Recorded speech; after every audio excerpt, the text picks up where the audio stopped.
Jadi makin ditekan, makin yakin sama Allah. Makin banyak masalah, makin yakin sama Allah. Makin berserah kepada Allah. Kok bisa kayak gitu? Ada orang yang ketika makin banyak masalah, makin ragu sama Allah. Ini Allah maunya apa sih? Gitu kan? Ketika makin banyak masalah, makin kayak mempertanyakan takdir dan ketentuan Allah. Kenapa kok saya yang ngalamin ini? Kenapa saya dari dulu gak selesai-selesai masalahnya? Kenapa justru setelah saya berhijrah malah banyak masalah? Kenapa para sahabat sebaliknya? Makin dikasih ujian, makin wa ma zadahum illa imanan wa taslima. Gak bertambah kecuali iman dan kepasrahan. Jadi dikasih ujian malah makin yakin sama Allah, bukan makin ragu. Misalnya dia ganti nih model transaksi dagangnya, bisnisnya. Yang tadi mungkin syubhat atau haram, sekarang dia pakai model transaksi bisnis yang halal aja deh, yang aman-aman aja. Gara-gara transaksi yang halal malah banyak masalah. Masih mending kalau masalahnya cuman berkurang income-nya. Ini malah ditipu orang lah, rugi segala macam. Mulai mempertanyakan, nih bener gak ya saya ngambil jalan yang syariat segala macam, kok malah makin susah nih kelihatannya. Kenapa kita ketika diuji malah jadi ragu sama Allah? Kenapa saya katanya kalau misalnya saya jujur, saya akan dapat kebaikan. Ini gara-gara jujur malah gak lulus. Ya mungkin gak belajar tapi jujur.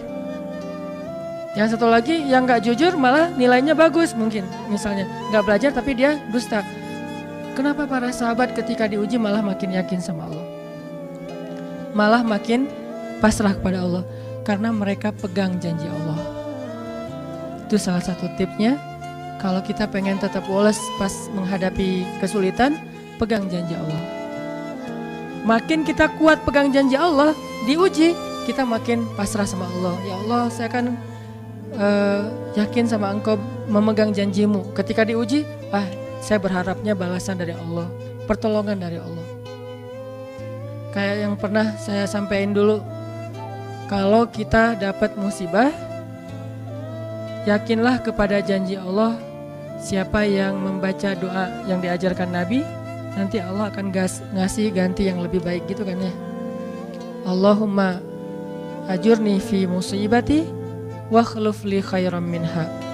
Ya Allah, beri saya pahala dalam musibah ini, beri saya ganti yang lebih baik darinya.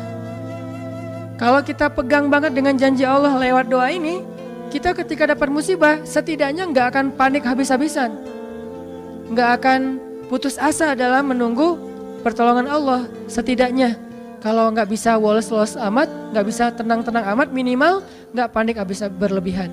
Kalau musibahnya musibah kematian, nggak bikin kita meratapi kematian. Kenapa? Kita pegang janji Allah SWT. Makanya kan ada cerita seorang ayah yang diberi musibah dengan wafat 2 orang anaknya. Anak laki-laki pertama meninggal. Dia bilang innalillahi wa inna ilaihi rajiun. Anak laki-laki kedua meninggal, dia bilang innalillahi wa inna ilaihi rajiun. Semua ini milik Allah.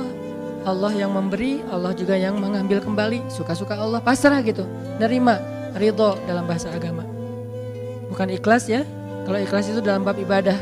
Kalau dalam bab takdir namanya ridho. Raditu billahi robba. Saya ridho deh dengan ketentuan Allah, itu namanya ridho.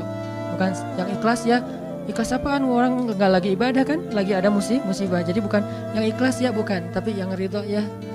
Kalau mau lebih tepat nih, tapi nggak apa-apa deh, pakai bahasa kita aja. Tapi kalau mau lebih tepat maknanya yang ridho ya, sing ridho ya gitu, bukan sing ikhlas. Karena ikhlas itu ibadah ritual. Nah, dia ridho tuh. Innalillahi wa inna ilaihi raji'un. Innalillahi wa inna ilaihi raji'un. Yang ketiga meninggal juga. Dan dia mulai agak ragu nih, kok gini-gini amat ya. Suatu malam dia bermimpi 2 anaknya itu, dalam mimpi itu ayah ini mau jatuh ke sebuah jurang yang di bawahnya api, kayak api neraka gitu. Ditarik sama 2 anaknya, cuman gak kuat. Kata mereka, seandainya adik ada di sini pasti bisa narik nih, bisa nyelamatin ayah. Kalau adik ada di situ, kenapa cuma 2 yang nolong? Karena 2 itu yang dia ridho, yang satu lagi nggak ridho. Akhirnya cuma 2 orang yang bisa nolong dia di akhirat.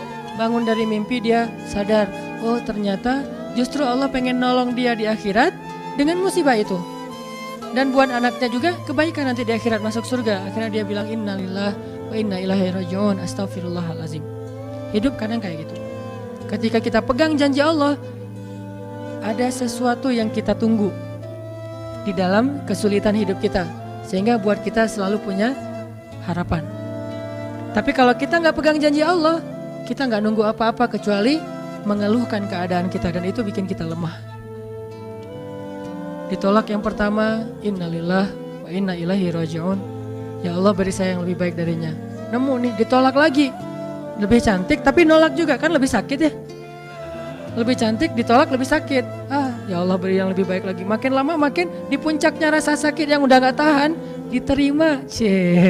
Nih happy ending nih. Ada gak ya yang kayak gitu ya? Kalau jarang ada, berarti belum mempraktekkan jurus ini nih. Kalau pengen kayak gitu, coba tes deh.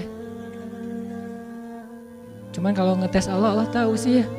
Coba deh praktekin, bukan ngetes, praktekin. Nanti pasti kita akan ngelihat hasil yang luar biasa. Jadi pegang janji Allah. Saya kalau nggak selalu sih, kadang-kadang nih, terutama hal-hal yang masih mampu. Ada musibah kecil, langsung berpegangan pada janji Allah. Nah, ntar Allah ganti yang lebih baik. Tapi itu harus dengan bahasa hati ya, bukan dengan lisan doang nih. Wa khluf li khairam minha. Hati nggak percaya. Allah kan bermuamalah, berakad dengan kita lewat hati itu teman-teman. Allah nggak berakad dengan kita lewat lisan doang. Makanya niat itu kan sesuatu yang terbersih di dalam hati. Walaupun dalam prakteknya ada mazhab yang mengucapkan, ada mazhab yang tidak mengucapkan. Yang jelas secara definisinya terbersih di dalam hati. Innamal a'malu binniyat. Terus Nabi menunjukkan dalam riwayat yang lain, Nabi menunjukkan ke dadanya atau hatinya. Artinya Allah berakad dengan kita itu dengan hati. Jadi kita kalau mau ditolong Allah, katakan kalimat itu dengan benar-benar yakin di hati kita. Wa khluf li khairam minha. Emang yakin saya Allah bisa ganti nih. Yakin. Gimana caranya? Itu bukan bagian kita, itu bagian Allah. Bagian kita berharap, bagian Allah memberikan cara.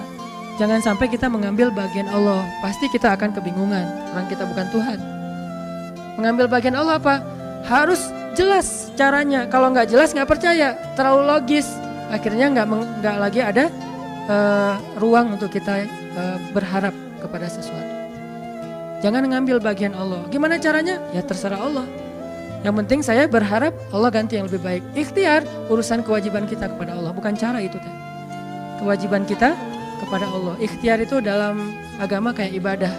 Sholat, puasa, zakat. Bukan jalan untuk menemukan suatu kebaikan. Karena Allah yang menentukan. Kadang-kadang kita ikhtiar ini jalannya dari yang lain. Kita ngejar, ternyata dapatnya justru yang sering pakai curhat. Kan beda-beda kan cara Allah ya. Kita ngejar, gak berhasil, curhat lagi ke teman kita di sebelah. Ternyata dia, bukan dia yang jadi sama dia, kita jadi sama dia gitu maksudnya. Ini artinya memang Allah yang punya cara. Asbab, subul. Walladzina jahadu fina lanahdiyannahum subulana. Orang yang bersungguh-sungguh di jalan kami akan tunjukkan kepada cara-cara menuju kepada kebaikan. Subul, bukan cuma satu. Kalau satu sabil, ini berarti Allah yang punya cara. Ya Allah, beri saya ganti yang lebih baik. Saya yakin banget nih. Kata teman kita, caranya gimana? Kayaknya mustahil deh. Allah punya cara. Allah bisa mendatangkan sesuatu dengan cara-cara yang kita mengerti, ilmiah, logis.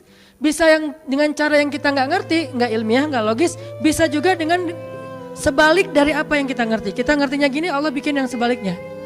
Allah punya banyak cara. Contoh, Allah mendatangkan kita, melahirkan manusia itu dari pasangan ayah dan ibu. Ilmiah, logis, bisa dijelaskan secara keilmuan. Tapi Allah juga bisa mendatangkan seorang anak tanpa ayah seperti Isa dari rahimnya Siti Maryam yang suci. Atau bisa juga mendatangkan seekor onta bukan dari induknya tapi keluar dari batu seperti ontanya Nabi Solih. Allah bisa mendatangkan segala sesuatu dari cara-cara yang yahtasib aula yahtasib. Yang kita mengerti atau kita tidak mengerti. Makanya Allah mengatakan wa yarzuqhu min haitsu la yahtasib. Allah kasih rezeki dari jalan haitsu la yahtasib, yang enggak pernah kalian duga. Berarti kalau masih keduga bukan itu jalannya. bisa sih kayaknya jalan ini, bukan itu. Bisa sih ini, bukan itu. Terus jalannya apa? Yakin, itulah jalannya. Allah yang akan mendatangkan dengan surprise. Kayaknya surprise itu lebih seru sih. Dan surprise Allah itu emang pasti. Kalau surprise teman kita pas kita ulang tahun, kenapa ya hari ini kok biasa-biasa aja ya, nggak ada yang ngucapin, nggak ada yang ngasih hadiah misalnya ya. Kita masih berharap, oh mungkin mereka pengen ngasih surprise. Nanti malam-malam tiba-tiba saya masuk ke rumah, saya buka pintu rumah saya, tiba-tiba orang udah ngumpul semua di dalam rumah, terus ngasih surprise happy birthday gitu, balon segala macam, gitu-gitu deh. Bisa.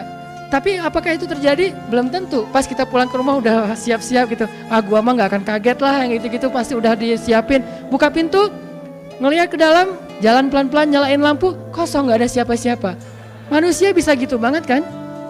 Teman kita atau pasangan kita berpikir, oh pasti dia ingat lah, nggak mungkin dia nggak ingat hari jadian kita atau hari putus kita terus jadian lagi, atau hari lahir lah minimal, pasti dia ingat. Tapi belum tentu dia bisa ngasih kita surprise seperti yang kita harapin. Kalaupun dia ngasih surprise, kadang-kadang kado atau hadiahnya itu nggak seperti yang kita harapin, biasa-biasa aja ternyata. Mungkin dia lagi nipis keuangannya, nggak punya modal apa-apa, ya udah ngasih apa yang ada aja, pulpen, permen. Nah, Allah nggak gitu. Allah kalau ngasih surprise itu benar-benar ngasih dan buat kita benar-benar ngerasa beruntung kalau kita percaya. Makanya berakatlah dengan Allah lewat hati. Hadza ma wa'adanallahu wa rasuluh wa sadaqallahu wa rasuluh. Benarlah Allah dan Rasul. Hasbiyallah atau apapun ucapan-ucapan belief, termasuk wakhluf li khairam minha, beri saya ganti yang lebih baik darinya. Tapi kita berakar itu dengan hati. Allah tunjukin tuh. Ini yang bisa bikin kita sedikit lebih tenang atau banyak bisa dapat ketenangan kalau kita dalam kondisi yang sulit. Kalau diuji dalam hal-hal yang kayaknya mentok gitu. Mau kemana lagi nih? Mau gimana lagi nih? Mau apa lagi nih? Kan gitu kan? Udah gak tahu lagi mau gimana, mau kemana, mau apa, mau siapa lagi nih? Kayaknya semua yang di list reunian udah ditembak satu-satu, gagal semua gitu kan? Mau siapa lagi nih? Teman kuliah udah, teman SMA udah, sampai teman SD juga udah. Masa nyari teman TK gitu kan ya? Nyari semua nolak, ke siapa lagi? Allah yang punya siapanya. Kadang-kadang siapanya Allah itu kita nggak pernah ngeduga. Yang kita nggak pernah mau ke situ karena berpikir nggak mungkin deh kalau itu mah. Justru kita nggak ngedatangin dia karena kita nggak percaya mungkin. Tapi buat Allah apa sih yang nggak mungkin? Julaibib dengan kondisi rakyat jelata banget ketemu seorang cewek yang selebgram banget, bisa aja tuh. Apalagi kita yang insya Allah nggak julaibib amat lah ya, masih kerenan dikit lah. Walaupun mungkin solehnya pasti jauh dengan julaibib. Tapi secara fisik ya kita bukan budak, kita bukan orang yang seperti digambarkan di dalam hadis gimana fisiknya julaibib sangat pas-pasan. Walaupun tingkat kesolehannya jauh, pasti sahabat itu tidak tergantikan, tidak tertandingi. Oke, itu satu kasus di Al-Quran gimana Wallace dengan modal pegang janji Allah. Berakad kepada Allah dengan hati, ini kata kuncinya, berakad kepada Allah dengan hati. Dan Allah pasti la yukhliful mi'ad, gak akan ingkar janji, gak akan kalau dengan hati. Masalahnya tingkat hati juga darajat. Lahum darajatun 'inda rabbihim. Orang yang beriman itu bertingkat-tingkat. Ada yang imannya itu benar-benar luar biasa, sampai hal yang paling mustahil buat dia tuh nggak ada yang mustahil buat Allah. Ada yang berimannya yang berat-berat mah dia masih agak-agak ragu, yang ringan-ringan dia masih yakin. Berarti aku tergantung prasangka hambaku kepadaku.